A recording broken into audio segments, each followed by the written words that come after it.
ओम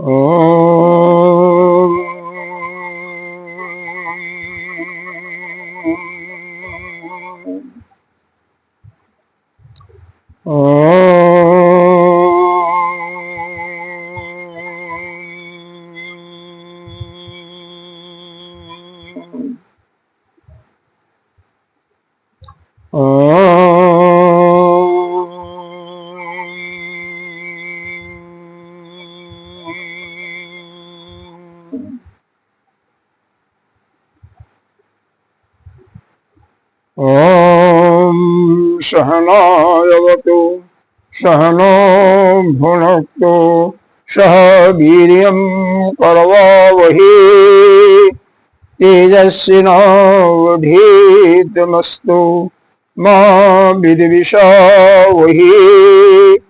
ओम शांति शांति शांति।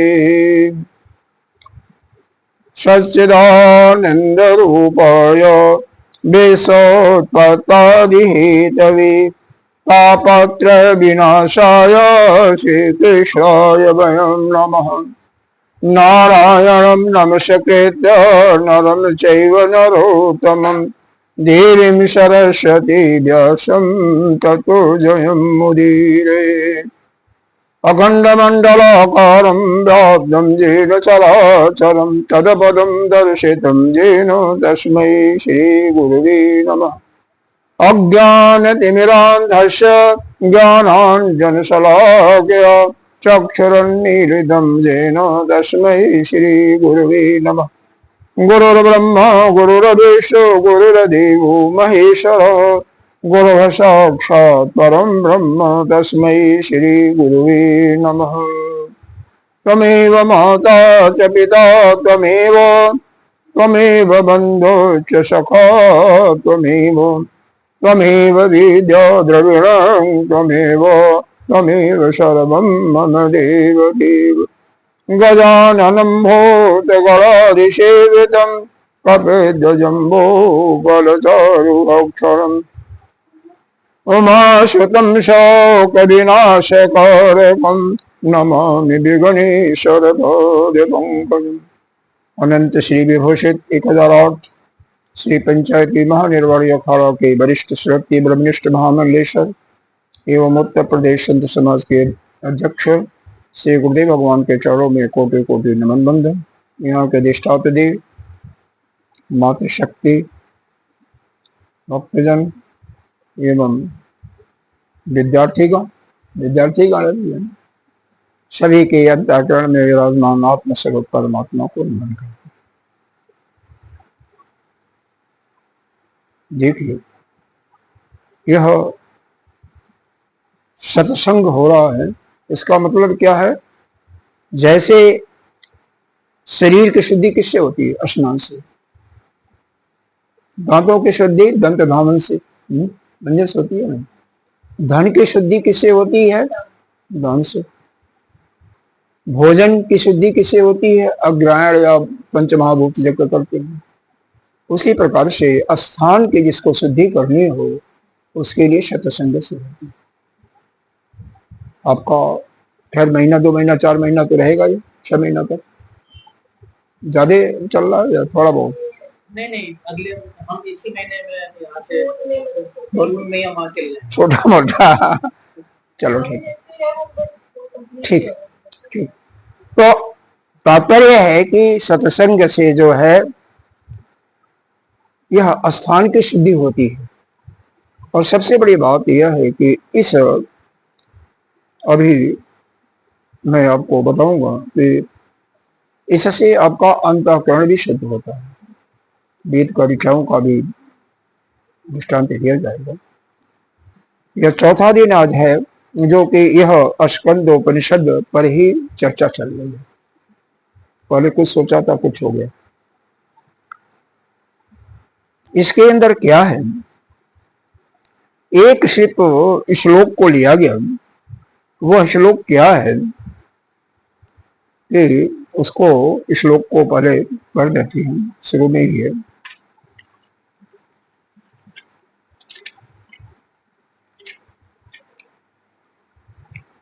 ये जीव शिवो शिवो जीव स जीव केवल शिव तुषेरबद्धो व्रीहि स्वभावेन तंडुलः एवं बद्ध तथा जीव कर्मनाशे सदाशिव पाशबद्ध तथा जीव पाश मुक्त सदाशिव। आप लोग जो हम सभी हैं सभी जीव के रूप में हैं, जीव है नहीं, लेकिन इस शरीर से संबंध स्थापित कर लिया कि यह शरीर मेरा है, इसलिए जीव बन गया। शरीर से जो कर्म होते हैं उसको हम अपना मान लेते हैं। मानते हो नहीं मानते हो? और मानते हो कि नहीं बच्चों को पढ़ाया, लेकिन आप पढ़ाने वाले नहीं हो। वो अपना प्रारब्ध ले करके आए हैं, उसके अनुसार पढ़े। यही हमारी अंता मूर्ता है। देखो गीता जी के तीसरे अध्याय में बताया गया है, प्रकृति गृहमाणानि गुणहि कर्माणि सर्वश अहंकार विमूढ़ आत्मा कर्ता अहम इव मन्यते। प्रकृति ही अपने गुणों के द्वारा माध्यम से सारा कार्य संपादित करती रहती है, लेकिन जो अहंकारी होते हैं कि यह मैं हूं, मेरा है, और विमूढ़ आत्मा, मूढ़ उसे कहते हैं जो कि उसकी अपनी समझ नहीं होती है और बड़ों का गाना भी नहीं मानता, दूसरों का खाना नहीं, उसको मूढ़ कहती है। अब विमूढ़ मतलब मूढ़ता में जो पीएचडी किया हुआ विशेष प्रकार का, तो पूरे सृष्टि में कम से कम 99.5% तो हो जाएंगे। सभी मानते हैं, सभी कहते हैं मैं नहीं किया, मैं नहीं करता तो क्या होता, इसकी क्या हालत होती। अरे पुराने दृष्टांत तो देखना चाहिए। कुंती का नाम सुना होगा ना, पहला ज्येष्ठ बेटा उसका था कर्ण, उसको गंगा जी में छोड़ दिया ना। हुआ क्या, राजा बनाना उसका भाग्य था ना, हर एक भाग्य को ले आता है। हमारे गुरुदेव कहते हैं कि अगर आप 2 आना दुख लेकर के उत्पन्न हुए हो ना, तो शादी हुई तो 2 आना दुख और आ गया, 4 आना हुआ, एक बच्चा हुआ 2 आना दुख और आया, 6 आना, दूसरा बच्चा 2 आना और हुआ। क्रमशः आप दुखों को बढ़ाते जाते हैं और दुख हो गया। और दुख होता क्या है, सुख क्या होता है, इसके विषय में भी चर्चा हमने कर दी है, लेकिन फिर भी थोड़ा बहुत चर्चा करके हम आज का जो सब्जेक्ट हो वो लेंगे। इसमें क्या बताया गया है, 2 मंत्र को पढ़ा जो अश्वंत उपनिषद का मंत्र है कि जीव ही शिव है, शिव का मतलब वही ब्रह्म है, और ब्रह्म ही जीव है, स जीव केवल शिव। यह जीव यानी आप हम सब क्या है, केवल ही शिव है, शिव के अतिरिक्त कुछ नहीं है। शिव ही व ब्रह्म ही नाना रूपों में खेल रहा है, नाना रूपों में खेल रहा है। तुषेर बद्धो व्रीहि स्यात् तुषा भावेन तंडुलः। आप जानते हो, धान जानते होंगे, खेती होती है जिसका चावल तो खाते होंगे, सब जानते होंगे तुम लोग भी। तो यह पैदा होता है धान के रूप में, उसकी भूसी छुड़ाई जाती है, फिर वह चावल मिलता है। मशीन से कूटा जाता है, पहले ओखड़ी पहलुआ में कूटते थे, अलग अलग, मतलब भाव यह है कि उसके ऊपर वाला हिस्सा निकाल दिया जाता है, फिर भी और भी उसको छांटा जाता है तो उसका लालीपना भी निकल जाता है, तो सफेद सफेद चावल होता है। और कुछ लोग पॉलिश करके भी बेचते हैं, वो बात अलग, तो वही चावल होता है। उसी प्रकार से यह जीव भी 4 प्रकार के पास से बंधा हुआ, पास समझते हो कि नहीं समझते, बंधन। जैसे राम रावण का युद्ध हो रहा था तो मेघनाद ने सबको बांध दिया था, नाग पास से बांध दिया था ना पूरे, लक्ष्मण को भी एक बार बांधा था, हनुमान जी को बांधा था। तो रस्सी का भी पास होता है, उदाहरण समझो, बंदर है, बंदर की घ्राण शक्ति यानी सूंघने की शक्ति बहुत ज्यादा होती है। चना रख दो कहीं और बंदर के प्रवेश करने का स्थान हो, कहीं भी बंदर होगा, दूर होगा, 1-8 किलोमीटर के दूर पर, वहां से बंदर आ जाएगा और वो घाड़े में रखो चना, हाथ तो चला जा लेकिन मुट्ठी बंद करके वापस ना आ जाए। सुराही ऐसे ही होता है, ये सुराही में तो हाथ नहीं जाएगा, जो घड़ा नहीं देखे, मिट्टी का घड़ा होता है जो कलश वगैरह बनाते हैं, तो 5-6 लीटर का होता है, तो उसका ऊपर वाला हिस्सा पतला होता है। बंदर का हाथ, आपका भी हाथ चला जाएगा, लेकिन जब मुट्ठी बंद करोगे ना कुछ रख करके तो नहीं निकलेगा। तो बंदर उसमें हाथ डालता है चना को खाने के लिए, चना को निकालने के लिए, लेकिन होता क्या है, जब मुट्ठी बन जाता है थोड़ा सा मोटा हो जाता है, नहीं निकलता। तो बंदर सोचता है कि यह घड़े में कोई जीव है जो कि मेरे को बांध रखा है। उसी प्रकार से हम लोग भी सोचते हैं कोई बांध रखा, बंधा नहीं है। आप समय शुरू से ही मुक्त हैं, क्योंकि मुक्त क्या, आप सदा शिव ही हैं, ब्रह्म ही हैं। तो कैसे हम बंधा हुआ कैसे जीव बन गए? इसीलिए कि आप यह 8 पुरी है, इस पुरी में रह रहे हो, इसको 8 पुरी कहते हैं। 7.5 कुछ लोग कहते हैं, क्योंकि शरीर को, यह जो शरीर दिखाई दे रहा है इसको आधी पुरी कहते हैं, क्योंकि शरीर का जब मृत्यु हो जाता है तो इसको जला दिया जाता है, या पृथ्वी में गाड़ देते हैं, या जल में प्रवाह कर देते हैं, ठीक है। लेकिन बाकी जो 7 पुरियां हैं, जब तक आपका लेन देन बराबर नहीं होता तब तक चलना होता है।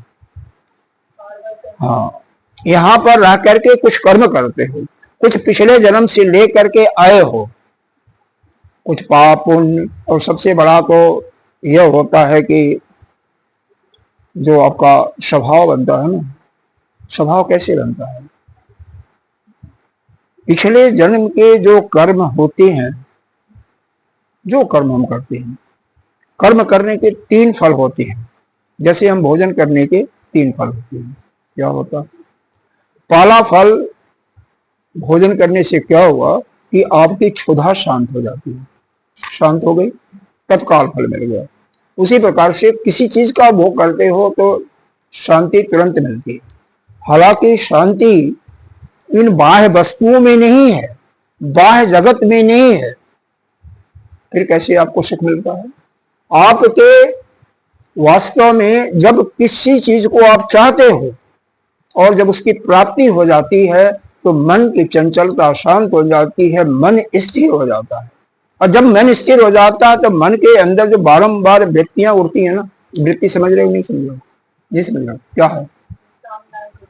यही जो, हाँ, जो विचार आ रहे हैं, जो भी विचार आ रहे हैं, अच्छा बुरा कुछ भी आ रहे हैं, तो ये वृत्तियां जिस समय शांत हो जाती है उस समय आपको आनंद आता है, क्योंकि जिसको आप पाना चाहते थे और वह मिल गया तो मन कुछ सोचेगा नहीं, मन शांत हो गया, उसी मन अपना ही आनंद है। ये जितने भी संसार के किसी भी भोग वस्तु की ही अपने शरीर का ही आनंद है। और जीव क्या सोचता है, आ जाता है तो हमें तो बहुत कुछ मिल गया। कुत्ता को लो, कुत्ता हड्डी चबाता है, वो सोचता है हड्डी में ऐसा मांस है, रस है, उसका हमें स्वाद मिल रहा है, उसका आनंद मिल रहा है, लेकिन वो नहीं सोचता, जान पाता कि वास्तव में वो हड्डी का रस नहीं, हड्डी तो सूखी हुई है।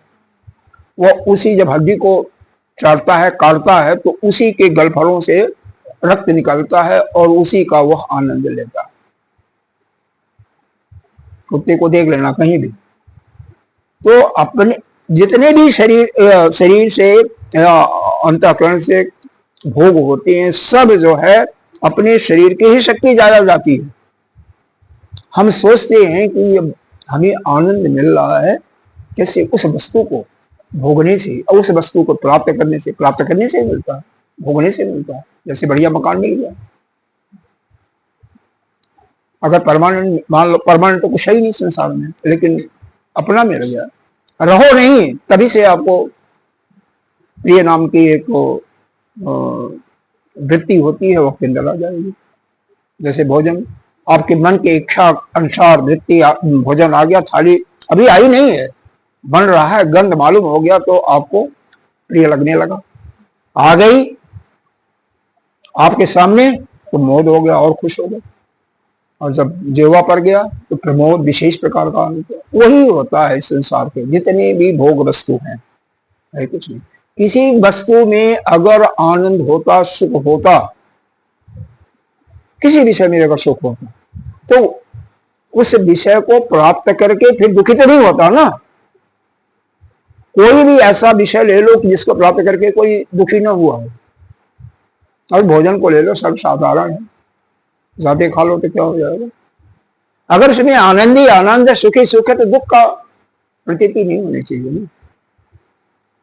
या आपका कोई अंग खराब है, लीवर खराब है, तो उसको थोड़ा सा भी ज्यादा खाने, जैसे जिसका लीवर खराब है, कोई चीज जो स्वास्थ्यवर्धक चीजें होती है, पौष्टिक चीजें होती हैं, उनको खा लो, पीलिया का रोग बढ़ जाएगा, उसी समय बढ़ जाएगा। दूध में बोर्नवीटा डाल के पी लो, जिसको पीलिया हुआ हो, पूर्ण रूप से ठीक ना हुआ हो, तो रोग बढ़ जाएगा। तो जब वो फायदा है, वो जो आपको आनंद दे रहा, सुख का काम कर रहा, तो दुख कहां से पैदा हुआ। लेकिन वास्तव में किसी बाह्य वस्तु में आनंद या सुख है ही नहीं। वह तो अपने, वह आनंद मिलता है, मन हमारा जहां पर शांत हो गया, मन जो चाहता है और वह प्राप्त हो गया, उसी से हमें आनंद मिलता है। उसी अपने अंदर का ही आनंद है, कहीं बाहर की वस्तु में नहीं है। तो खैर, यहां पर अगले में बताया कि 4 प्रकार से, यहां पर बताया कि पाश बद्ध तथा जीव पाश मुक्त सदाशिव। यह जीव जब पाश से बधा हुआ है तब तक यह जीव है, और पाश से मुक्त हो गया तो शिव है, यानी ब्रह्म है। ये पाश कौन से हैं, तो आगे जाकर के योग दर्शन ने बताया। इस पर चर्चा कल 2-3 दिन से हो रही है, उसको थोड़ा रेफरेंस देंगे। जैसे आपने वीडियो तो देखा नहीं होगा मेरा, ये आपको पिछला 3 दिन का सत्संग मालूम हो, कोई बात नहीं, देख लीजिएगा। उसमें यह बताया कि क्लेश, कर्म, विपाक, आशय, परादृष्टा, यह योग दर्शन के पहले पाद का 24वां सूत्र है। ध्यान से देखो, क्लेश, क्लेश अभी बताएंगे क्लेश क्या होता है, हालांकि इसका विशेष व्याख्या नहीं करेंगे, वो कर चुके हैं। क्लेश, कर्म, समझ रहे हो, विपाक, कर्म का फल, आशय, आशय का मतलब जैसे हम भोजन की बात करा रहे थे ना, वहां पर शायद छोड़ दिए। एक तो तत्काल फल मिला, एक बाद में फल मिलता है भोजन का, जिससे आपकी हड्डियां जो टूटी फूटी होती हैं, जो थकावट होती है, वो दूर होती है। और तीसरा, उसी भोजन का जो रस का आनंद लेते हो ना, स्वाद लेते हो, इस स्वाद पर ही वो जुड़ गया, उसी का संस्कार बनता है। वह संस्कार आपके चित्त में, अंतःकरण में जमता रहता है, और पता नहीं कितने लाखों जन्म का संस्कार आपके चित्त में पड़ा हुआ है। कोई भी कर्म करोगे 3 प्रकार का यह फल मिलता है, और उसे क्या बनता है, एक तो तत्काल सुख की प्राप्ति हुई या आपकी तृप्ति हो गई। दूसरा, बाद में उसका फल निश्चित रूप से मिलता है दुख या सुख के रूप में। जैसे शादी को ले लो, शादी का तत्काल फल क्या होता है, सुख होता है। बच्चा पैदा हुआ, क्या तत्काल फल हुआ, घोड़ा नगारा जो कुछ पीटते हो, अच्छा लगा ना। अब बाद में क्या होता है, बोलो, आप तो भुगते हुए हो, दुखी दुख होता है। इस संसार में सुख नाम की कोई चीज ही नहीं, तो उसी, लेकिन उसका एक संस्कार पड़ता है, जो भोगते हैं उसका संस्कार पड़ जाता है, वो आपके शरीर होता है। इस संसार में कई ऐसे कर्म होते हैं, आप करते होंगे, जो कि इस जन्म में किसी से सीखा नहीं, बिना सीखे हुए वह कर्म अपने आप ही आप कर लेते। क्यों, पिछले जन्मों का संस्कार पड़ा हुआ, स्वभाव उसी के अनुसार स्वभाव बनता, संस्कार बनता जाता है। दृष्टांत के रूप में देखो, एक पक्षी है, पक्षी जब अंडे से निकलता, पक्षी अंडे से निकलती है ना पक्षियां, जब अंडे को तोड़ती है, जब मतलब उसमें से जीव निकलता है, तो कुछ घंटों के बाद ही वो उड़ जाता है। कैसे हुआ, पिछले किसी भी जोनी में संस्कार उसी जोनी का दिया आता है, दूसरे जोनी का संस्कार नहीं आता है। पक्षी में मनुष्य जोनी का संस्कार नहीं आएगा, मनुष्य बने हो तो पक्षियों का संस्कार आपके पास नहीं आएगा। 84 लाख जोनियां हैं, तो जिस जोनी में जाओगे वही संस्कार आएगा। तो यहां पर यही बताया गया कि 4 प्रकार के पासों से बने हुए हो, वह पाश, पहला आपका क्लेश है, दूसरा कर्म है।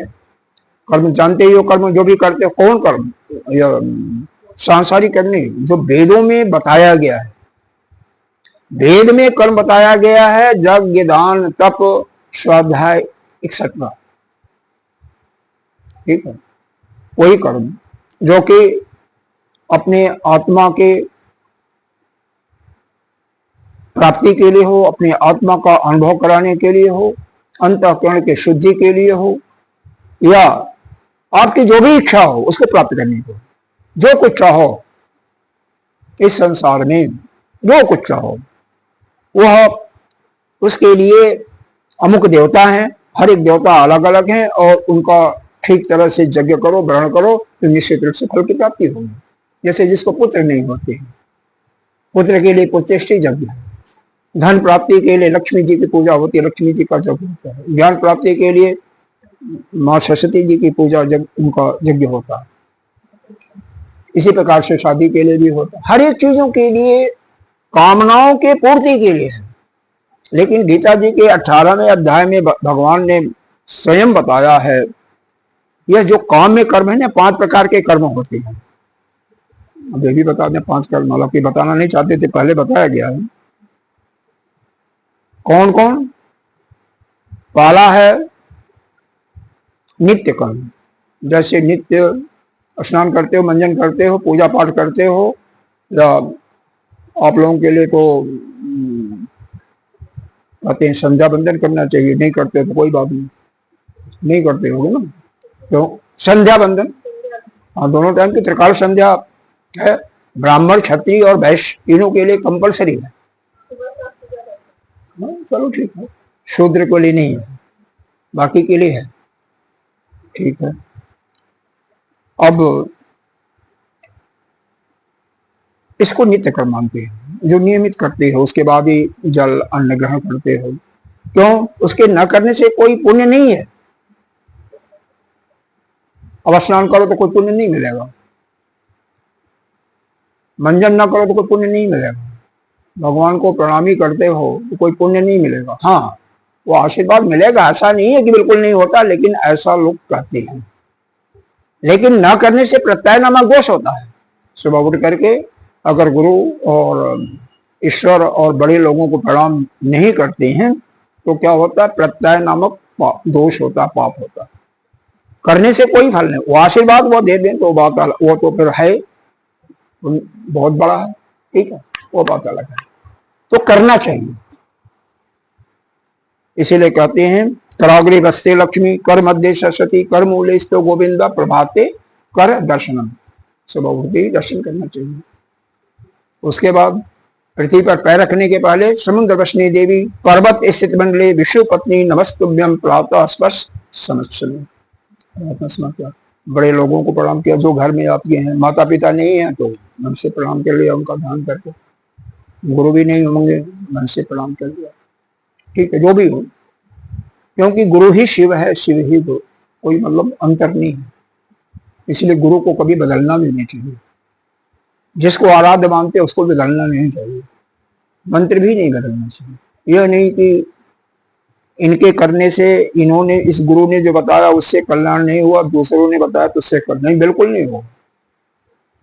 वह आपकी कमी है, साधना की कमी है। गुरु को एक ही है, तत्व दृष्टि से वही होती है।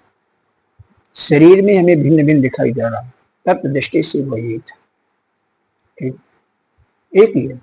और आप भी वही हो, अलग नहीं हो। इसीलिए बताया जा रहा है 4 बातें, इनको बार बार दोहराओगे तभी याद होगा। क्लेश, कर्म, विपाक, विपाक मतलब कर्म का फल, आशय का मतलब आपका वासना यानी कामनाएं जो हैं, और संस्कार, ठीक है। परा दृष्ट, जो इससे मुक्त हो गया वही पुरुष ईश्वर है। इसका मतलब जो नहीं मुक्त हुआ वो बधा हुआ है। अब बधा हुआ है तो यह 4 उसके पास हो गए, 4 बंधन हो गए, इसी से बधा हुआ है। क्या क्या? क्लेश, कर्म, विपाक मतलब कर्म का फल। कर्म का फल क्या होता है? पापुन, पापुन, इसके अलावा कोई नहीं होता है। पापुन ये लेकिन यही फल जो है आपको जाति भी देता है, आयु भी देती है, और अच्छा बुरा धन इत्यादि की समृद्धि भी देती है। और वासना और संस्कार वो तो कहीं छोड़ता नहीं। तो 8 पुरी की बात हो रही थी, तो 8 पुरियों को भी जान लो। 8 पुरी में शरीर का नाम ले लिया था। काला आपका है इंद्रिय। इंद्रिय में आप 2 ले सकते हो, ज्ञानेंद्रिय और कर्मेंद्रिय। नहीं जानते हो? ज्ञानेंद्रिय का मतलब स्रोत है जिससे आप शब्द सुनते हो। त्वचा, जिससे स्पर्श का सुख अनुभव होता है, त्वचा सारा है। तीसरा है नेत्र, जिससे आप रूप रंग देखते हो। यही नेत्र और हमारे कर्ण है ना, ये सबसे खराब है, बांधने वाले यही है। हम सुन सुन करके ही बकते हैं ये अमुक चीज बहुत बढ़िया है, अमुक चीज बहुत स्वादिष्ट है, अमुक व्यक्ति बहुत अच्छा है, उससे हमारा प्रेम यहीं से जाकर हो जाता है। या जो पिछले अनुभव किया हुआ कभी, वो यह तीनों मानते हैं, तो सबसे अनुभव किया हुआ तो खैर हुआ तो आपके पास है, लेकिन ये दृष्टि से जो देख करके उसको मिथ्या समझ ले और कानों से शब्द सुन करके उस पर ध्यान न दे, तो शायद उसके आधे पास पहले ही खत्म हो जाएंगे। या ज्ञानेंद्रियां होंगी, कर्मेंद्रियां हो गई, मन कहिए या अंतःकरण कहिए। अंतःकरण में 4 भाग होते हैं, तीनों एक ही है। ठीक है, 3 ही हो गए। चौथा पाश क्या है? इसके अंदर ये जो बताए गए हैं, अविद्या सबकी जननी है। अभी क्लेश में विद्या आएगा, लेकिन यहाँ पर अविद्या है। कर्म है, कर्म का फल तो है ही है, और ये आपका संस्कार देख लेना, 7 हो गए होंगे, नहीं होगा तो ये 7 हो गए। और प्राण भी है, प्राण है, क्योंकि प्राण तो पहले 7 है, क्योंकि 17 शरीर होते हैं सूक्ष्म शरीर में, और 17 के 17 जीव के साथ जाते हैं। मरने के बाद जीव चला जाता है ना, शरीर ही रह जाता है। तो वो 17 होते हैं, उसमें 10 ज्ञानेंद्रियां, 5 कर्मेंद्रिय, 5 ज्ञानेंद्रिय, चाहे 1 मानो चाहे 2 मानो, 10 ज्ञानेंद्रियां जाती हैं, 4 अंतःकरण जाते हैं, 5 प्राण जाते हैं। ठीक है, यह 3 हो गए। संस्कार जाता है, आपका अविद्या जाता है, कर्म जाता है, और वासनाएं जाती हैं। 7 हो गए, तो 7 मान लो, इंद्रियों को 2 में 1 मान लो, बस ठीक ही जाते हैं। यह कभी नष्ट नहीं होते हैं।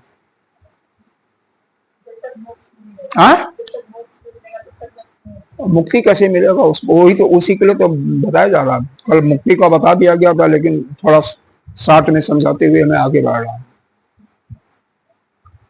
तो यह जब तक ज्ञान नहीं प्राप्त होगा आपको, किसके बारे में?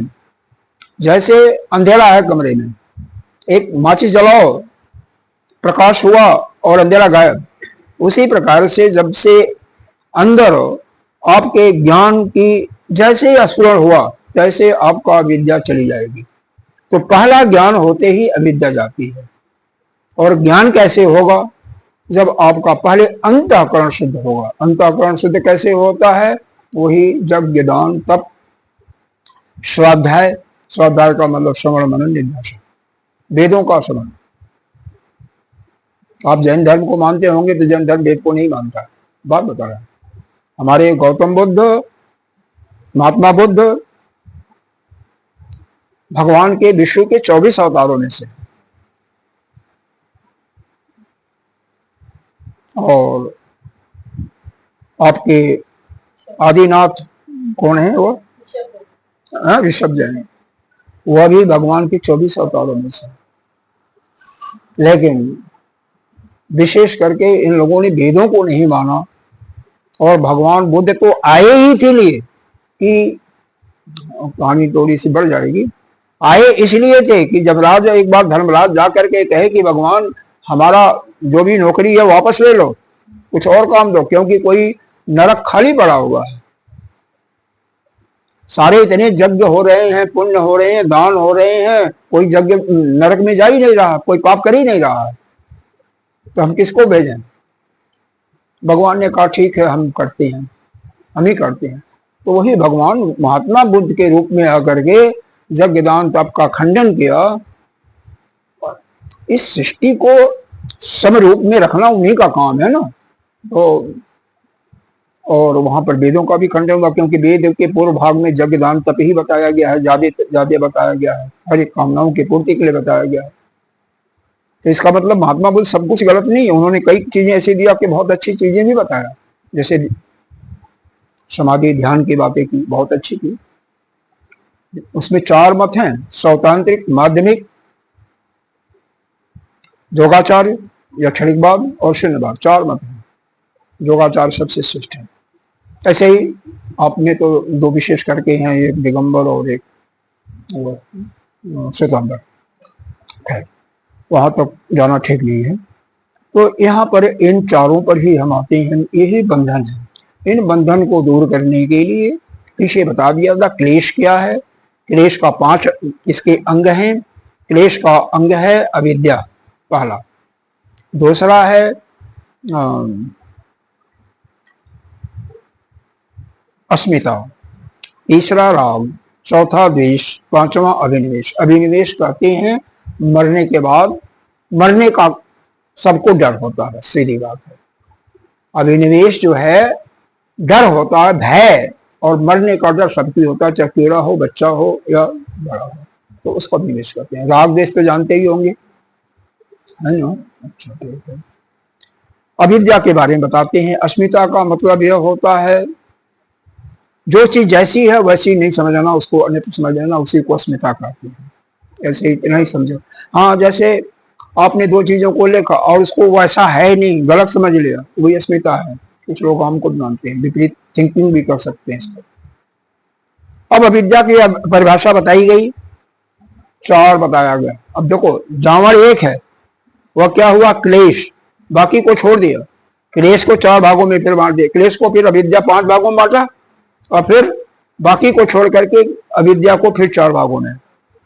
अविद्या क्या है, अनित्य। जो संसार में जो कुछ है अनित्य है, इसको नित्य समझ लेना, ये भी एक अविद्या का भाग है। अपवित्र है, अपवित्र को पवित्र बन बैठा, वो भी अविद्या है। तीसरा, दुख, प्रत्येक कार्य में संसार में उसको सुख मान बैठना, सुख के पहले मान बैठना।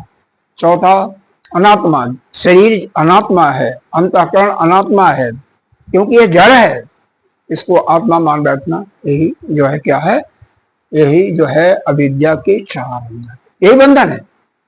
राग भी बांधता है, सुख से बांधता है, जिससे आप प्रेम करोगे वही बांधेगा, बंध गया। जिससे द्वेष करोगे, और जो राग करेगा उसके अंदर द्वेष भी किसी से होगा, और जो किसी और कोई संसार में बचा नहीं जिसके अंदर राग या द्वेष ना हो, केवल एक वही जो ब्रह्म है, क्योंकि वह तो निर्गुण निराकार है ना। कितना भी करोगे राग तो किसी से होगा ही, जो आपकी सेवा करेगा उससे राग तो होगा ना। राग होगा तो द्वेष हो जाएगा, एक सिक्के के 2 पहलू, राग हो गया, द्वेष हो गया।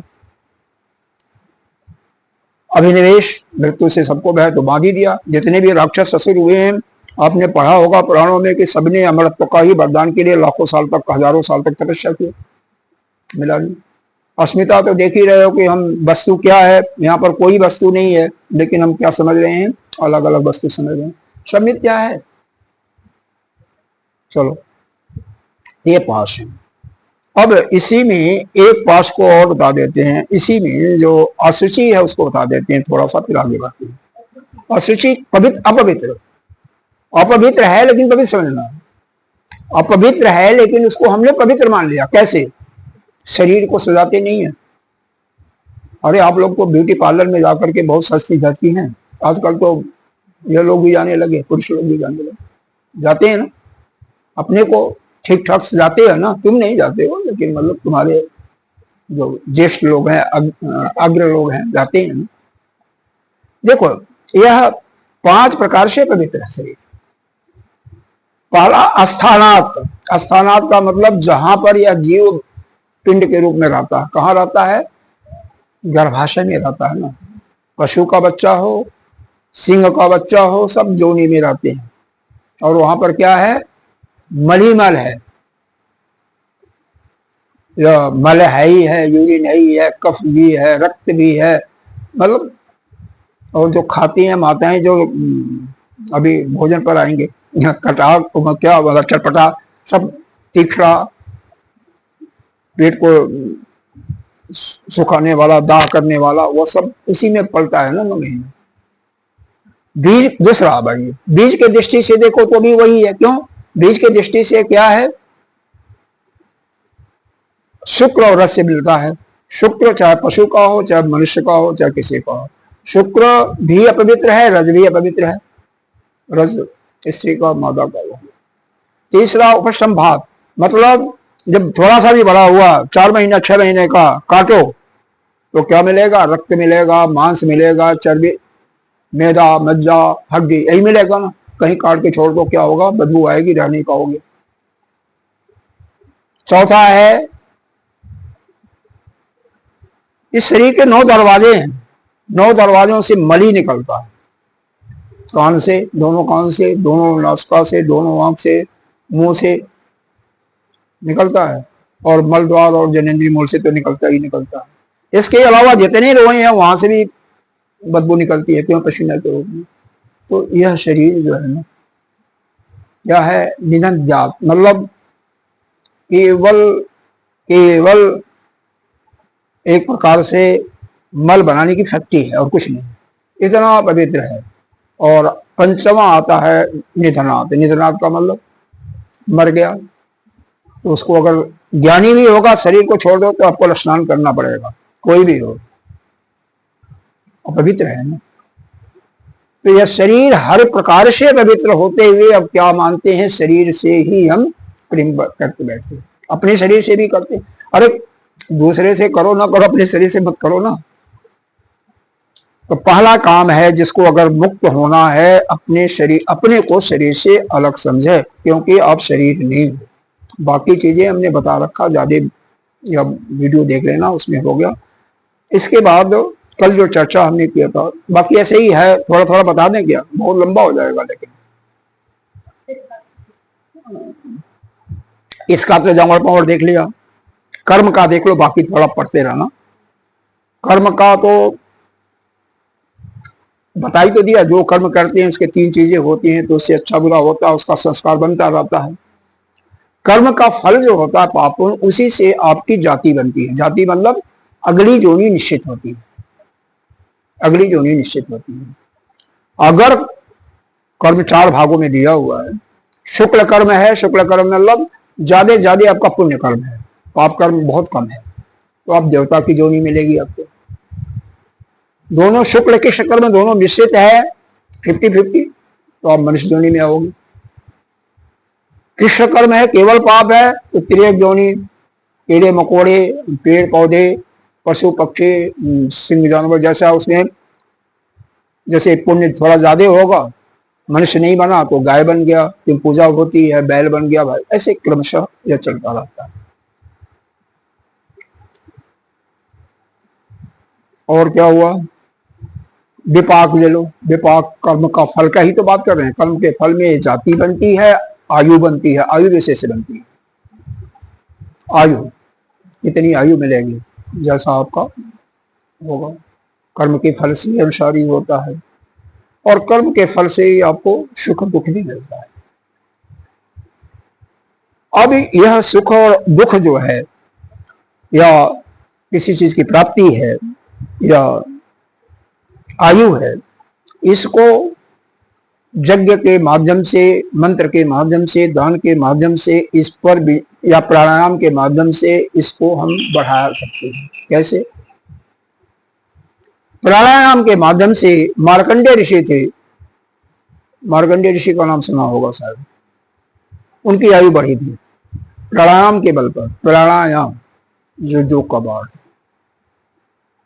एक महामृत्युंजय मंत्र आता है, कोई भी अगर मरणासन में हो तो ठीक तरह से अगर पूजा हो गया, थोड़ी भी, क्योंकि कर्म भी होते हैं, देढ़ादेड़ भी होते हैं, अध्ययन भी होते हैं, देड़ भी होते हैं। देड़ होगा तब तो मृत्यु होगी, देढ़ादेड़ होगा तो बच जाएगा, नहीं तो संकट तो कम हो ही जाता है।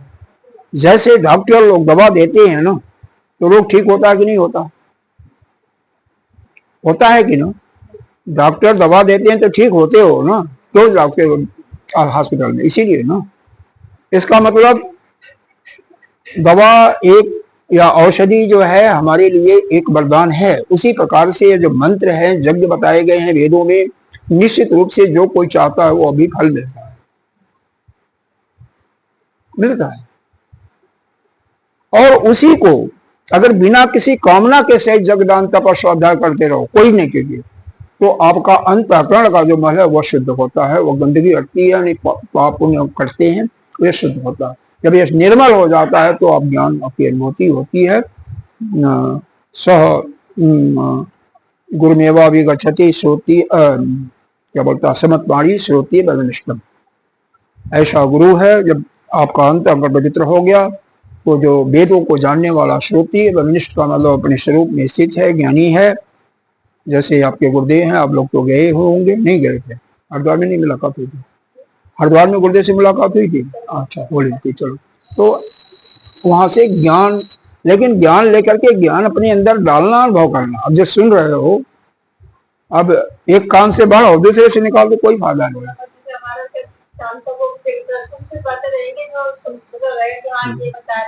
देखो, शरीर अपवित्र है। जो शरीर से अपने को अलग कर गया, आप शरीर हो भी नहीं, आप कर्म करने वाले हो भी नहीं।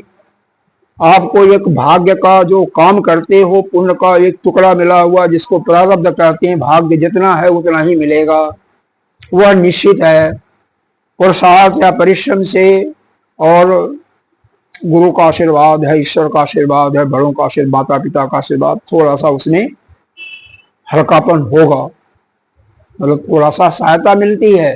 क्योंकि 5 प्रकार का जब सहयोग होता है ना, जिसको 5 तरफ से आते हैं, उसी का काम होता है। जैसे कोई आईएएस में बैठा, आईएएस में बैठा, उसका भाग्य भी है कुछ धन कमाने का, ठीक है ना, भाग्य है, पूरा नहीं है, कोई बात नहीं, लेकिन परिश्रम किया, पूरा परिश्रम किया, पुरुषार्थ उसको कहते हैं। तीसरा, माता पिता का आशीर्वाद बोला है, यह कहने वाली नहीं बोल दिया जाओ बेटा कल, यह नहीं, अंदर से निकलता है बिना कहे। वो को किसका निकलेगा? जिसका तुम सेवा करोगे वही तो ना। अब मम्मी मान लो पानी मांगे, पानी मत दो तो कैसे मिलेगा आशीर्वाद? वो निकलेगा नहीं ना। और 5वां है ईश्वर का आशीर्वाद, माता पिता गुरु और ईश्वर। ईश्वर का क्या होगा भाई? उनको चेतन मानोगी, तुम्हारे अंदर ही है। यहां तक कहा जाता है जो शरीर को सुखाता है, शरीर को कष्ट देता है, इसका मतलब वह परमात्मा को ही कष्ट देगा। किसी से आप द्वेष कर रहे हो, किसी से लड़ाई झगड़ा करते हो ना, इसका मतलब उसके अंदर भी वही परमात्मा है। इसका मतलब परमात्मा से तुम परमात्मा को लड़ रहे हो, परमात्मा को गाली दे रहे हो, तो वह नाराज होता है। क्योंकि जितने भी जीव हैं सबके अंदर वही चेतन शक्ति लेकर के बैठा हुआ, सभी शक्तियों। लेकिन इसका मतलब व्यवहार में आपको यथायोग्य व्यवहार करना पड़ेगा। क्योंकि बिगड़ायल हाथी आ गया या कुत्ता आ गया तो आपको बच के रहना पड़ेगा ना। और तत्व के दृष्टि से सब में वही है। तो किसी को अगर दुखाओगे, किसी को पीड़ा दोगे, तो आपको किसको कष्ट होगा? परमात्मा को होगा। और आप भी वही हो तो आपको भी कष्ट होगा। मान लो गुस्सा कोई करने वाला कौन है? तुम हो। कौन करता जाके? तुम करती, कौन करता? कोई तो करता होगा। अपने ऊपर मत लो, अपने ऊपर मत लो। जो भी गुस्सा करता है, गुस्सा जब करता है कोई प्लेस में होता है, उस समय देखो क्या फर्क पड़ता है। और जो लगातार गुस्सा करेगा उसका पेट खराब होगा, पहला पहचान। क्यों? कि कॉन्स्टिपेशन हो जाता है, या रक्त की सप्लाई नहीं होती है, कॉन्स्टिपेशन हो जाता है, पित्त बढ़ जाता है, ठीक है ना। तो पहले तो अपना हरण किया, उसकी बुद्धि भी नाश होती है, स्मरण शक्ति भी नाश होती है। फिर जिस पर किया उसका नुकसान हो गया, जिसको प्रति बोला। और फिर पूरा वायुमंडल दूषित होता है। जहां जहां तक वेद जाएंगी वहां तक प्रभाव पड़ेगा। और जहां भजन कीर्तन स्वाध्याय होगा, पूजा आरती हो रही है, उसका प्रभाव फिर उल्टा होगा, उसके विपरीत होगा, यानी लाभदायक होगा, अच्छा होगा। जो करेगा उसको ज्यादा, साथ में बैठा होगा उसको भी मिलेगा कुछ। और फिर जहां तक वीप जाएगी। इसीलिए कहते हैं ध्यान दोनों समय करना ही चाहिए, जिससे जिस रूप में आप हो उस रूप में तो बने रहो। जो बाहर की आगंतुक चीजें आ रही हैं शरीर के अंदर, वह तो निकल जाए। ध्यान के माध्यम से जब चित्त एकाग्र किसी वस्तु पर करते हो तो जितनी भी अला बला होती है सब दूर हो जाती है। तो करना ही चाहिए, और आगे बढ़ोगे तो खैर। तो इस प्रकार से आशय, आशय का नहीं बताया, आशय का देख लो। आशय का, जब तक आशय कोई भी कामना होगी, किसी भी चीज को पाने की इच्छा होगी, तब तक वह मुक्त नहीं हो सकता कोई भी। चाहे वह सन्यासी हो और चाहे वह गृहस्थ हो या भिक्षा मांगने वाला, कोई भी होगा, जब तक उसकी वासना ही नहीं छेड़ होंगे तब तक वह मुक्त नहीं हो सकता। उसके ज्ञान की पूरी अनुभूति ही नहीं होगी। वासना है, वासना। संस्कार, संस्कार तो परिवर्तन थोड़ा बहुत होता है, उसमें भी परिवर्तन नहीं होता, लेकिन जब ज्ञान हो जाता है ना तो विद्या नष्ट है। विद्या के नष्ट होते साथें पूरी नष्ट हो जाती है, बस खत्म। अभी इसके बाद आइए, यह कैसे आप अपने को ठीक करोगे, कैसे मुक्त होगे, इन पासों से कैसे मुक्त होगे। चारों पासों से जो बधे तो हुए हो ना, तो कैसे मुक्त होगे। तो उसके लिए यही है, कई अलग अलग तरीके बताए हुए हैं। ज्ञान, भक्ति, गीता जी में 3 चीजों का वर्णन है। भक्ति योग, ज्ञान योग, कर्म योग। भक्ति योग, ज्ञान योग। कर्म के द्वारा, हाँ इसको बंद कर दो, आवाज बिखर रही होगी ना, इसको बंद करो ना, फाटक को बंद करो। हाँ हाँ हाँ। कर्म योग के द्वारा मतलब ध्यान योग के द्वारा आप अपने को शुद्ध करो। ध्यान योग के द्वारा अपनी वृत्तियों को कंट्रोल करो, क्योंकि योग दर्शन का सूत्र है योगः चित्त वृत्ति निरोधा। जब चित्त की वृत्तियां निरोध हो जाती है, वेदांत भी मानता है जिस समय वृत्तियां बंद हो गई उसी समय आप अपने स्वरूप में स्थित हो जाती है। बोलते हमेशा कहते हैं 10 मिनट का भी ध्यान करो, अगर 1 मिनट भी आपके अंदर कोई वृत्ति नहीं आई तो यह समझ लो कि तुम उस समय तो अपने स्वरूप में हो ही, और उसको बढ़ा भी सकते हो, अभ्यास करके बढ़ा सकते हो। वो घंटों, दिन, कई दिन हो सकते हो, और आप अपने स्वरूप में स्थिर रह सकते हो। और फिर दूसरी चीज यह है, भक्ति के माध्यम से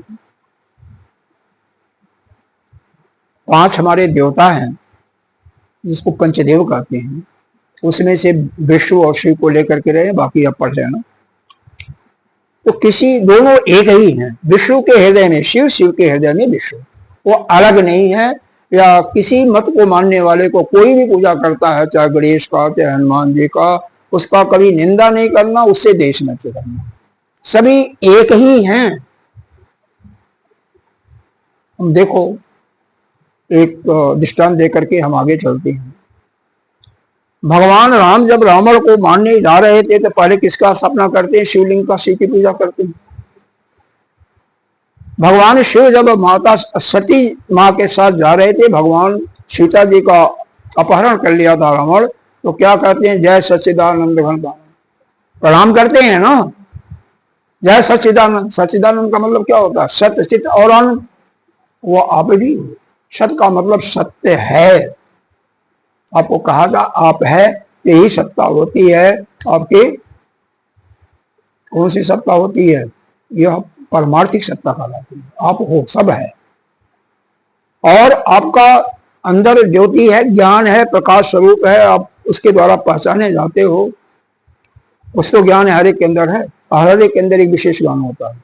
जो इनके अंदर होगा आपके अंदर नहीं होगा, हमारे अंदर नहीं होगा, हमारे अंदर होगा आपके अंदर। तो वह ज्ञान है, वो यह अस्तित्व हो गया, यह प्रकाश, आनंद। तो आनंद तो इतना आसानी से 2 चीजें प्राप्त कर लो। आनंद के लिए तो यह ज्ञान प्राप्त करना ही पड़ेगा, अपने कलुष को, अपने मल को दूर करना पड़ेगा अंतःकरण को, उसके बाद ही वह सच्चा आनंद तभी मिलेगा। तो तरीका यही है, एक ध्यान का या समाधि का, मतलब योग का या कर्म योग का। दूसरा भक्ति योग का, भगवान की उपासना, जिस रूप में मानो, जिसको मानते हो, बदलने की जरूरत नहीं, सब एक ही है।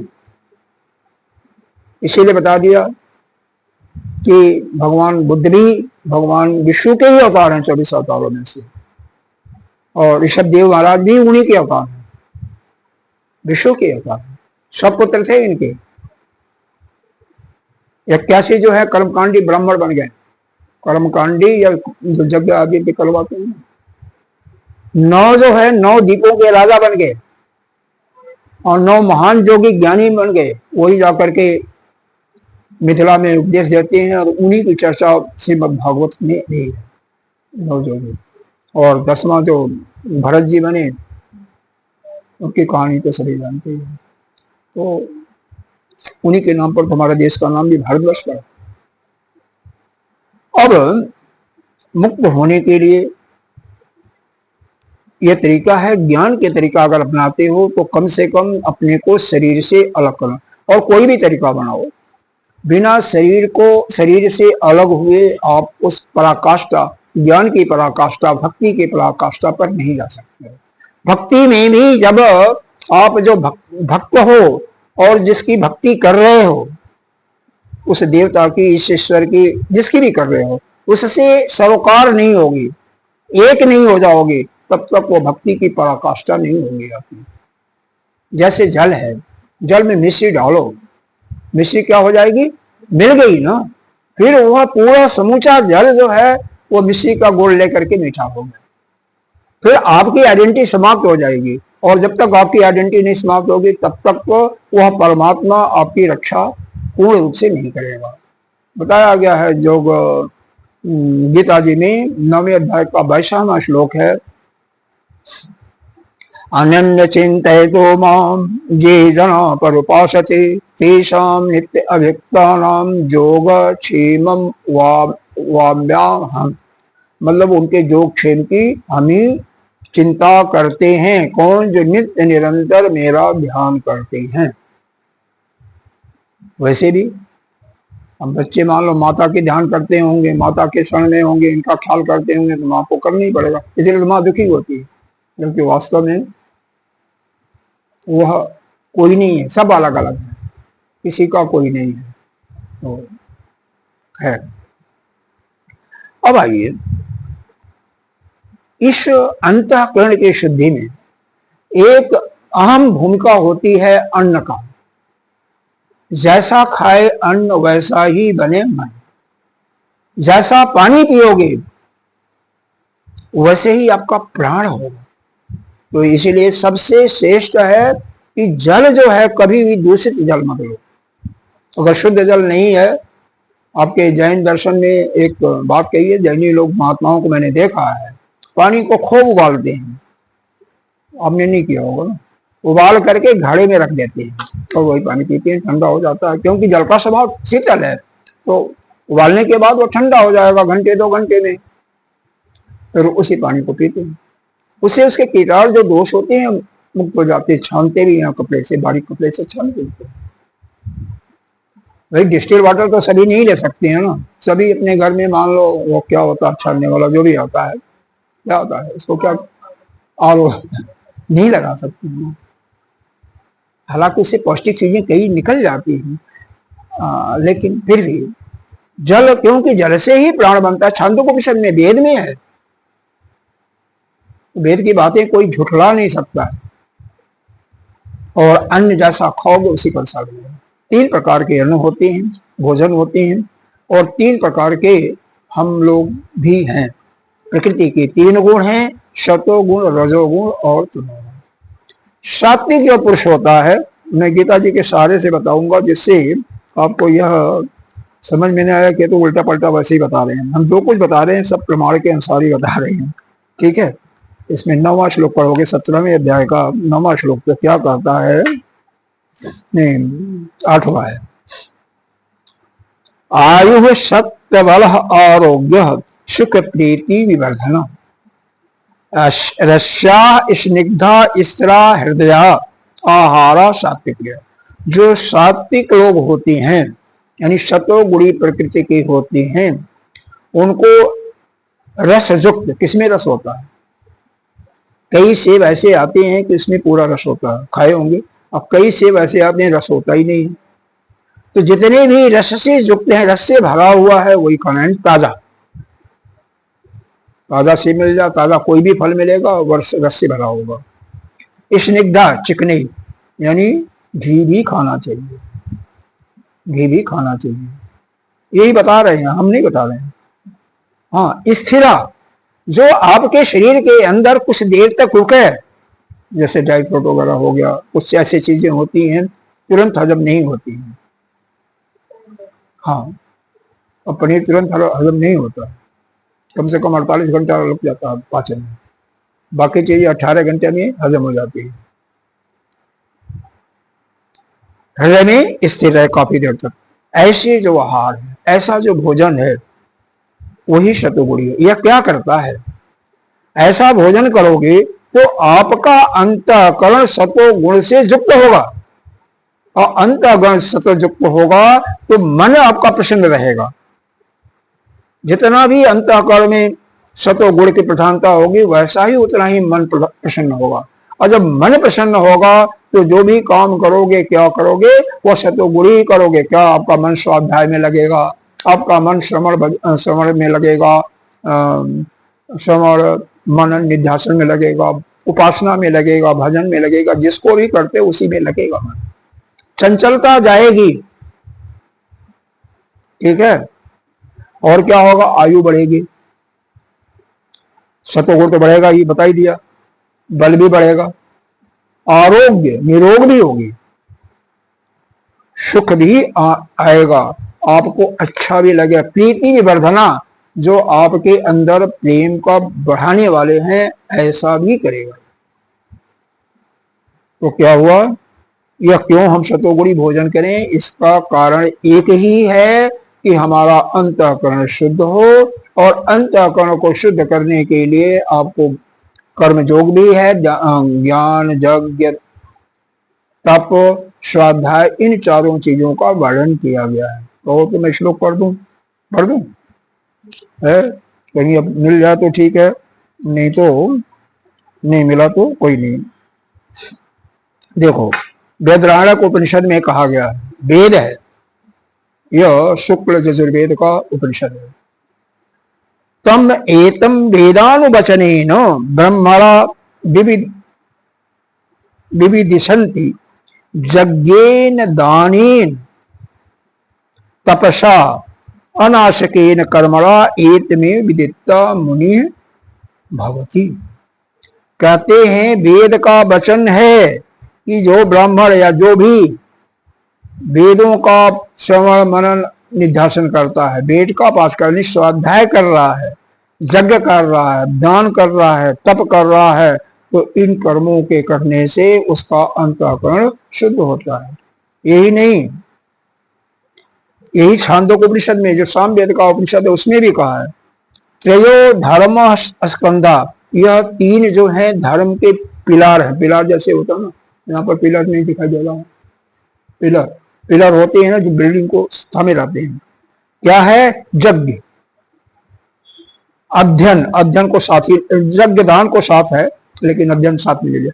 यज्ञ दान, क्योंकि यज्ञ करोगे तो दान करना पड़ेगा, तो यज्ञ दान एक पिलर होगा। दूसरा स्वाध्याय, वेद का पठन पाठन। तीसरा तप, प्रथमस्य एवं द्वितीय, यहाँ पर प्रथम तप एवं द्वितीय, तो तप भी है, यज्ञ दान भी है और स्वाध्याय भी है। तीनों का योग दर्शन ने तीन ही को बताया, उसमें स्वाध्याय को नहीं लिया, अलग लिया है लेकिन इसके साथ में नहीं लिया। तो यह तीनों को करने से क्या होगा? स्वाध्याय तभी कर पाओगे, यज्ञ भी तभी कर पाओ जब अंतःकरण शुद्ध होगा। अंतःकरण के शुद्ध करने के लिए ही यज्ञ दान तप करते भी हैं। गीता में भगवान ने बताया है, 5वां श्लोक 18वें अध्याय का 4था 5वां श्लोक है, ये भी पढ़ देते हैं आपको, जिससे कम से कम यह मालूम हो कि भाई ऐसे बताओ। क्या बताया? यज्ञ दान तपः कर्म न त्याज्यम कार्यमेव तथा, इनको कभी भी नहीं छोड़ना चाहिए। क्यों? यज्ञो दानम तपस्यैव पावनान मनीषान्, मनीषी लोग, विद्वान लोग कहते हैं यह अंतःकरण को शुद्ध करने वाले हैं। यज्ञ दान तप, स्वाध्याय आपके वेद में और है, एडिशनल है, और वेद ही प्रमाण है, गीता जी प्रमाण मानते हैं। भगवान ने वहां पर 3 चीज कहा है, लेकिन स्वाध्याय भी कहीं कहीं अलग कहा है। तो यह करना चाहिए, यह करोगे तो आपका अंतःकरण शुद्ध होगा। जब अंतःकरण शुद्ध होगा तो अपने आप ज्ञान प्राप्त करने के लिए गुरु के पास जाओगे, किसी संत के पास जाओगे और ज्ञान प्राप्त करके मुक्त हो जाओगे। ठीक है। जितना जिसका अंतःकरण पाप से भरा होगा, मल से भरा होगा, अरे पानी ले लो, पानी में मिट्टी डाल दो, क्या होगा? कुछ देर शांत होने के बाद पानी ऊपर, मिट्टी नीचे दब जाएगी, पी सकते हो। लेकिन जब पूरा घड़ा साफ होगा तो उसका जो फल होगा विलक्षण होगा। इसी प्रकार से जब अंतःकरण पूर्ण रूप से निर्मल होगा तो जो भी ज्ञान डाला जाएगा वो आपको उसकी अनुभव हो जाएगा, अनुभूति हो जाएगी।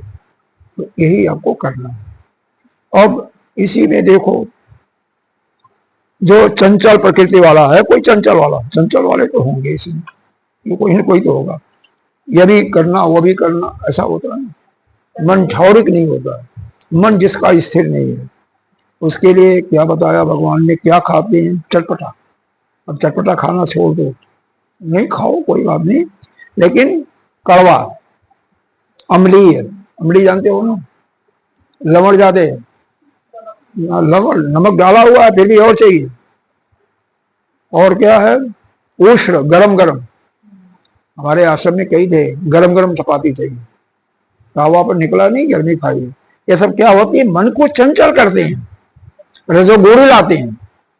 जिसको काम करवाना है उसके लिए ठीक है, लेकिन जो मुक्त होना चाहता है उसके लिए नहीं, उसके लिए तो बंधन हो जाएगा ना। तीक्ष्ण, तीखा, रूखा, विदाहीना, ऐसा लगा गले तक आए कि अब अफरा बनता है ना, वैसे विदा, इसको गले को। आहारा राजस एष्टा दुख शोका भय पिता। यह रजोगुणी वालों को प्रिय होती हैं, मन को चंचल करते हैं। एक काम छोड़ करके दूसरा काम करेगा, दूसरे को छोड़ करके तीसरा, कहीं उसकी पूरा नहीं होगा। यह भी अच्छा नहीं, यह भी अच्छा नहीं, सब। और क्या होगा उससे? दुख, भय और शोक, ये 3 चीजें हैं इसका फल है। इसका फल क्या है? भय, दुख, शोक, 3 चीजें, 3 चीज देता है। तो देखो किसको क्या चाहिए। तमोगुणी जो होगा वह अगला श्लोक कहता है 10वां, यातयामम यानी अथपका, गत रसम जिसका रस बिल्कुल निकल गया है, रस सही नहीं है। कुलती जिसमें दुर्गंध आ रहा हो, खाते तो हो, बाहर का जो बन डिब्बे वाला आता है सब ऐसे ही होता है, महीनों का सड़ा हुआ। अगर ठीक है लड़के नहीं खाते हैं तो अच्छा है, लेकिन ऐसे ही होता है। क्या होता है? पिज्जा वगैरह ऐसे ही होता है, बर्गर वगैरह सब ऐसे ही, कोई रस नहीं होता। और क्या है? परिचितम, बासी। अब यहाँ पर फ्रिज की बातें वो छोड़ दो, उस समय फ्रिज नहीं रहा होगा इसलिए भगवान ने नहीं ऐसा किया, नहीं तो उसका उपाय बताते। उच्छिष्ट, उच्छिष्ट माने दूठा, उच्छिष्ट बोलो। च अमेधम, अपवित्र, अपवित्र तो आ गया था, फिर अपवित्र क्यों लिखा यहाँ पर? भोजनम, यह भोजन तामस प्रियम, तामसी लोगों को प्रिय होती है, तामस लोग। अब भोजन में 3 चीजों की सावधानियां बताया है। यहाँ पर 2 उदाहरण देकर के, 2 चीजों को उठा करके हम समाप्त करेंगे। पहला चीज यह है, भोजन करते समय 3 चीज की शुद्धि होनी जरूरी है। क्योंकि भोजन क्यों लिया गया?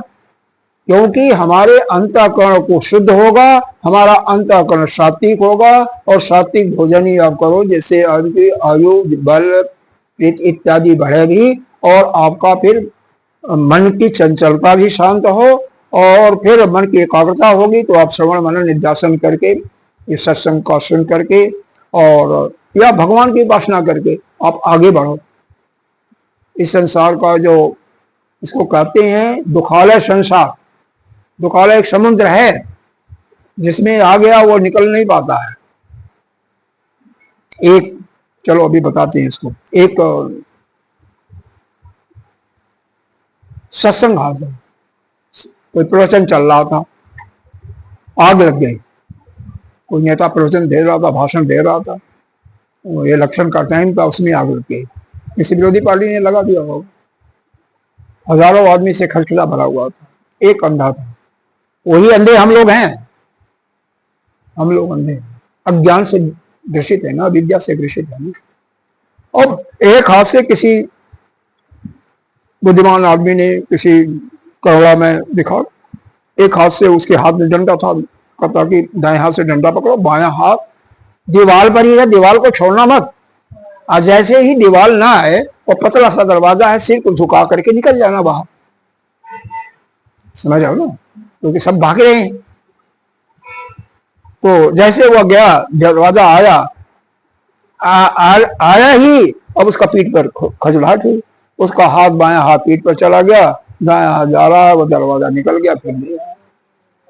फिर दोबारा गया, दोबारा जब आ करके आता है तो फिर कोई मच्छर आ गया, फिर बायां हाथ ही, क्योंकि दाएं हाथ में डंडा है, बायां हाथ फिर मारा, फिर दरवाजा निकल गया। अंत में वो वहीं पर जल के भस्म हो जाता है। इसी प्रकार से यह मनुष्य जोनी हम लोगों को आसानी से नहीं मिलती है, बहुत बड़े किसी जन्म का पाप पुण्य उदय होता है तब ये मनुष्य जोनी मिलती है। और मनुष्य जोनी इसीलिए मिलती है कि फिर भी हमारा जो मूल स्रोत है, वो जो परमात्मा है, उसको पहचाने, और उसको पहचान करके हम उसको प्राप्त करें। या हम अपने स्वरूप में हम वही हैं जो हमारे अंदर अज्ञान का पर्दा पड़ा है, उस भ्रम को ज्ञान के माध्यम से मिटा करके हम अपने स्वरूप में स्थित हैं। वास्तव में अब ब्रह्म है, एक जगह नहीं, हजारों जगह कहा हुआ है, सारे वेदों में भरा पड़ा है, आप ही है। और यही नहीं, बाकी दर्शन भी मानते हैं, कुछ जो ईश्वर को, अनात्मादी ईश्वर को भी नहीं मानते हैं, वो बात छोड़ दो, तो वो तो नहीं मानेंगे। जो चारवाक का है, क्या कहता है, घृतम जावत जीवित घृतम पिबेत, घी पियो, चाहे कर्जा ले करके पियो, कोई बात नहीं। तो ऐसे मतलब को, क्योंकि पुनर्जन्म होना नहीं, किसका लेना किसका देना, ऐसे बहुत लोग हैं, तो कोई बात नहीं। तो हर एक की अपनी अपनी कांक्षाएं होती हैं। 3 चीजों का भोजन में शुद्धि का ध्यान रखना चाहिए। पहला क्या है, धन शुद्धि, दूसरा वस्तु शुद्धि, तीसरा भाव शुद्धि। धन शुद्धि का मतलब क्या है, जो धन मतलब जो अनाज का सेवन कर रहे हो, जिस वस्तु का आप खा रहे हो, कोई भी चीज है, तो वह शुद्ध कमाई से आया हुआ, मतलब गलत कमाई का आया हुआ, या चोरी करके, या किसी का छीन करके, या डंडी मार करके, वह अन्न नहीं होना चाहिए। एक दृष्टांत इस पर देते हैं। एक महात्मा थे, वह महात्मा कहीं किसी के यहाँ रुकते तो नहीं थे, लेकिन अपने शिष्यों के रुकते थे। एक सेठ साहूकार उनका शिष्य था, उसके पास गए तो कहे कि ऐसा है। सेठ ने जाते ही फिर बैठिए महाराज जी बैठिए, और वो सब पूरा सत्कार होता है। शाम को भोजन करते हैं। अब भोजन गलत ढंग से कमाए हुए अन्न का भोजन था, चोरी का माल था, बाद में पता चलता है। इनके महात्मा के भी अंदर वह चोरी का भाव आ जाता है। वहीं पर एक हार टंगा हुआ होता है सेठानी का, और उसको लेकर के कमंडल में डाल देते हैं। सवेरे महात्मा लोग जल्दी जगते हैं, चले जाते हैं, किसी को शंका होती नहीं कि तो गुरुदेव महाराज हैं, द्वारपाल वगैरह जो होते हैं रक्षक, किसी को नहीं हुआ। जब दूसरे दिन जाते हैं, जब निकल जाते हैं, जंगल में जाते हैं, और महात्मा ही है, महात्मा को जंगल से आनंद भी है, प्रेम भी है, कुछ ऐसा खा लेते हैं कि सारा उनको उल्टी होती है, दस्त होती है, लूज मोशन उल्टी होती है, सब कुछ सब निकल जाता है। जब उसका अन्न बिल्कुल निकल गया है, तब उनको होश आया, अरे मैंने क्या किया, मैंने उसका हार रख लिया, मैंने उसका हार रख लिया। तीसरे दिन जाते हैं उसको देने के लिए, कहते हैं सेठ ये बता, जो भोजन कराया था ना उस दिन। सेठ तो खुश होता, महाराज जी आगे कहते हैं कि बोल तेरा क्या गायब हुआ है, कुछ गायब हुआ है? अरे महाराज जी आप बैठो तो सही, गायब क्या हो फिर हो जाएगा। उन्होंने कहा मैं बैठूंगा नहीं, पहले बताओ या उस दिन जो मेरे को भोजन खिलाया था वो कहाँ से अनाज था, चोरी कहा था, डंडी मारा था, क्या था। फिर अपने नौकरों से पूछता है तो बताता है कि वह छीना हुआ था किसी का, चोरी का ही। तो कहते हैं देख चोरी का माल लगता है ना, चोरी का मेरे को खिलाया, देख तेरा माल मैं चुरा करके ले गया था, अब वो निकल गया तो मेरी बुद्धि ठीक हुई, ना देगा। तो कभी भी अपने शुद्ध कमाई का ही खाना चाहिए, चाहे नमक रोटी खाओ, आपका मन शुद्ध होगा और शरीर भी ठीक रहेगा। ठीक है। दूसरा है वस्तु शुद्धि। वस्तु शुद्धि वही खाना चाहिए जो आपके शरीर के लिए हितकारी है। कई ऐसे भोजन होते हैं आपके शरीर में नहीं सूट करते तो उसको नहीं खाना चाहिए। बस शुद्धि, बस इतना बता करके हम करते। तीसरा भाव शुद्धि। भाव शुद्धि का मतलब यह है कि जो खाना बनाने वाला है, जो परेशने वाला है, इसका एक दृष्टांत, एक माँ, बहुत बुरा है दृष्टांत ऐसे, किसी पड़ोसी से लड़ रही थी और पूरे फुल पावर में थी। अब बच्चा था 6 महीने का, 4 महीने का। अब बच्चे जब जगते हैं ना तो उनको तो चाहिए। अब बच्चे को उसी क्रोध में ही दूध पिलाने लगी, बच्चा बीमार पड़ गया। कहते हैं कि बच्चा बचा भी नहीं। तो यह शरीर का जो ये पित्त होता है ना, जो क्रोध करते हैं ना, पूरा उबाल जाता, खोल जाता खून, और वह विष के तरीके से हो जाता है। और ऐसा किसी क्रोध में या किसी के प्रति द्वेष ही रख रही हो, वह भोजन बनाने वाला हो, भोजन बनाए या भोजन परसे, या आप खुद किसी पर गुस्सा हुए उसी समय खाओ, तो वह भोजन आपको क्या करेगा, बीमार करेगा। आप वही भोजन विषाक्त भी हो जाता है। इसीलिए कई, आजकल तो नहीं, कई संत ऐसे होते थे, कई ब्राह्मण ऐसे होते थे, हमने देखा है कि स्वपाकी कराते थे, खुद अपने आप बनाते थे, या जानते थे कि यह इसका विचार शुद्ध है, उन्हीं का भोजन करते थे, दूसरे का भोजन नहीं करते थे, बिल्कुल नहीं करते थे। तो भोजन हमने खुद एक आईएएस अफसर हमारे दोस्त हैं, उनके बीवी को देखा, वो भी आईएएस है, आईएएस है, पीसीएस है। उनके घर गया तो रोटी खुद सेकना ना, किसी से नहीं, खुद अपने हाथों से। नौकरानी जो है बाकी काम करेगी, बर्तन साफ करेगी। अरे कई बार तो वो बर्तन धोया हुआ भी धो करके वो करते थे। आटा बेशक गूंद दे, सब्जी काट दे, लेकिन सब कुछ करना खुद अपने हाथों से। तो भाव शुद्धि, भाव शुद्धि नहीं होगा तो उनके जो वह नौकरों का भाव क्या है, वो तो पैसा लेकर कर रहे हैं, उसका चित्त अपने बच्चे पर लगा होगा, तो भाव आ जाएगा, तुम्हारे अंदर आ जाएगा, पड़ोगे नहीं पड़ेगा। इसीलिए जिसको जानते हैं कि भाई ठीक है, इनका भाव शुद्ध है, या ठीक तरीके से बनाएंगे, तो उन्हीं का खाते हैं। अभी भी कई लोग हमारे गुरुदेव सभी क्या नहीं भोजन करते हैं, मना भी कर देते हैं, जिसको समझ लेते हैं कि नहीं है तो ठीक नहीं करते। एक डॉक्टर चरक को जानती हो, चरक संहिता लिखा, यजुर्वेद के, अरे आयुर्वेद के महान विद्वान थे, चरक संहिता नाम की पुस्तक लिखा। उन्होंने सोचा कि मैंने पुस्तक लिख दिया, छप भी गया, लोगों को मान गया, क्या चल करके देखते हैं क्या कुछ ज्ञान आया कि नहीं आया लोगों को। तो जिसके पास जाते हैं वो कहते हैं कि ऐसा है कि जड़ी बूटी अमुक बीमार है, अमुक जड़ी बूटी से ठीक हो जाएगा, तो कहते हैं किसी को पता नहीं चलेगा, अभी कुछ ज्ञान नहीं हुआ। तो ये कौवे का रूप धारण करके जाते हैं, फिर पूछते हैं कह निरोग, निरोगी कौन है, कुछ निरोग कौन है। तो एक बाग भट्ट नाम के ऋषि थे, बहुत विद्वान भी थे, उन्होंने उसी पर एक श्लोक द्वारा बनाया और उसको बताया कि हितभुक ऋत भुक और मित भुक, तीन चीजें बताए। निरोगी कौन है? जो वैसा भोजन करे जो उसके लिए हितकारी हो, लाभदायक हो। जैसे बासी भोजन अभी बताया गया ना, अधपका भोजन, दूषित भोजन जिससे गंध आ गई हो, या शरीर में दहन करने वाला तीक्ष्ण, यह भोजन नहीं करना चाहिए। ठीक है ना। फिर ऋतभुक, ऋतभुक का मतलब सीजन के अनुसार जो लाभदायक हो। ऋत का दूसरा अर्थ होता है सत्य भी।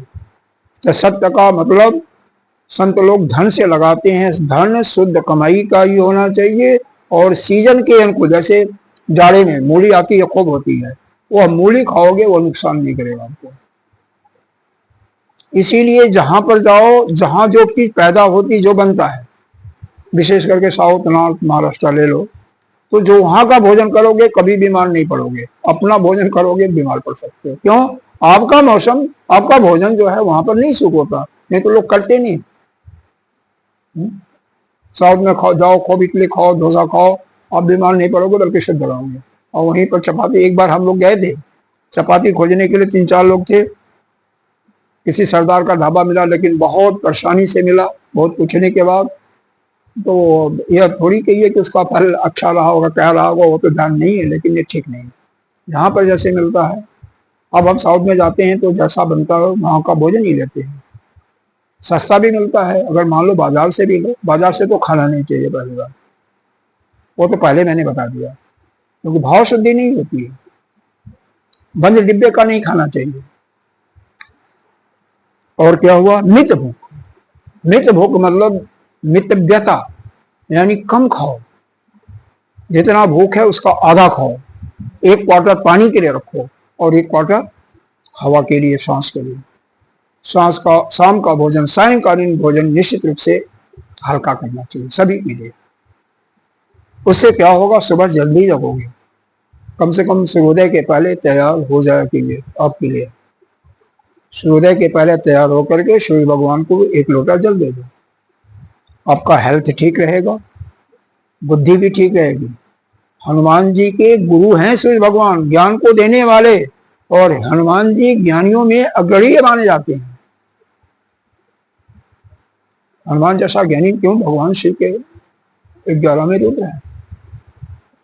और उन्होंने शिक्षा क्या किससे लिया था? सूर्य भगवान से। और सूर्य भगवान 5 देवों के अंदर आते हैं, उनकी उपासना भी की जाती है। तो कोशिश करो कि सूर्य के पहले नहा धो करके नित्य क्रिया करके तैयार हो जाओ और उगते हुए, उदय होते हुए सूर्य को जल दो। नहीं मंत्र आता है तो ओम सूर्याय नमः कहने आएगा ना। मंत्र है ओम ऐश्वर्यो संशो तेजो राशे जगतपते अनुपम ब्रह्मांड तत्वा विहि तत्वा दिवाकर। नहीं तो 12 मंत्र वैसे हैं। ओम, हाँ, ओम भानवे नमः, ओम खगाय नमः, ओम नाम नहीं आ रहा है, ओम सूर्याय नमः, ओम मित्राय नमः, बहुत नाम है, कोई भी मंत्र ले लो बस कहो। बाकी जो करना है दिन में प्रायोरिटी बना लो, सुबह क्या काम पहले करना है। बाकी चीजों को करने से कुछ नहीं मिलेगा। उनमें कम से कम 24 घंटे दिन होता है ना, दिन रात। कम से कम आपका पढ़ाई पर विशेष है अभी, नहीं तो 4 घंटा 3 घंटा अपने स्वाध्याय में, 1 घंटा जरूर स्वाध्याय करो, 1 घंटा ध्यान पूजा पाठी के लिए रखो कम से कम। कहीं मौका मिले तो श्रवण मनन के दर्शन भी करो। नित्य यूट्यूब पर सुन सकते हो आधे घंटा। मतलब मान लो 4 घंटा अगर पढ़ाई करोगे, 4 बजे जग जाते हो, तो 2 घंटा सुबह स्कूल जाने के पहले भी कर सकते हो, पढ़ सकते हो। स्कूल पढ़ क्योंकि घर पढ़ना भी जरूरी है, लेकिन साथ साथ उतना ही आवश्यक है यह आपका स्वाध्याय, ध्यान। ध्यान 10-10 मिनट का ही करोगे, नहीं समय होता तो क्या है, लेकिन अभ्यास से अभ्यास डालो दोनों टाइम पर। गायत्री मंत्र का जाप करो। गायत्री मंत्र का जाप तीनों चीज देने वाला है, विद्या भी, धन भी और बल भी। कोई बीमारी से ग्रस्त है उसके लिए भी लाभदायक है। चलो बस यहीं पर समाप्त करते हैं। किसी को प्रश्न पूछना पूछ सकते हो। ओम पूर्णमिदः पूर्णमिदं पूर्णात् पूर्णमुदच्यते पूर्णस्य पूर्णमादाय पूर्णमेवावशिष्यते।